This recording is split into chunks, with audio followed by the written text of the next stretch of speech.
Hello friends, సొరకాయ curry recipe. ఒక mixie jar తీసుకోండి. మీ కారానికి సరిపడ పచ్చిమిర్చి, ఎల్లిగడ్డ, జీలకర్ర, ఉప్పు యాడ్ చేయండి. పేస్ట్ లాగా కాకుండా కచ్చాపచ్చగా మిక్సీ పట్టుకోండి. దాన్ని పక్కకు పెట్టి ఒక లేత సొరకాయ తీసుకోండి. దాన్ని చిన్న చిన్న పీసెస్గా కట్ చేసుకోండి. తర్వాత ఒక కడాయి పెట్టుకోండి. అందులో ఆయిల్ యాడ్ చేయండి.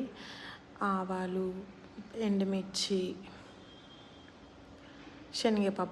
శనగపప్పు డెఫినెట్గా వేయండి. అక్కడక్కడ తింటుంటే మంచి టేస్ట్ ఉంటుంది శనగపప్పు.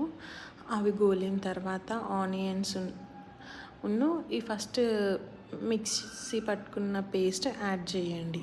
అవి మంచిగా ఫ్రై అయ్యి పచ్చి వాసన పోయి అందులో నుంచి ఆయిల్ బయటకు వచ్చేటప్పుడు పసుపు వేయండి. పసుపు వేసిన తర్వాత ఈ కట్ చేసి పెట్టుకున్న సొరకాయ పీసెస్ యాడ్ చేయండి. యాడ్ చేసి మంచిగా కలిపి గ్యాస్ సిమ్లో పెట్టి ఒక 10 minutes పక్కకు పెట్టండి. అప్పటి వరకు ఇట్లా మగ్గిపోయిద్ది. అప్పుడు కొంచెం సాల్ట్ అడ్జస్ట్ చేసుకోండి.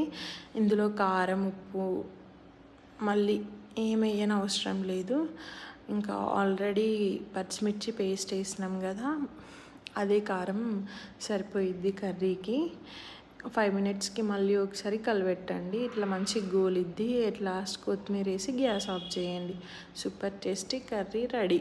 Thank you. సబ్స్క్రైబ్.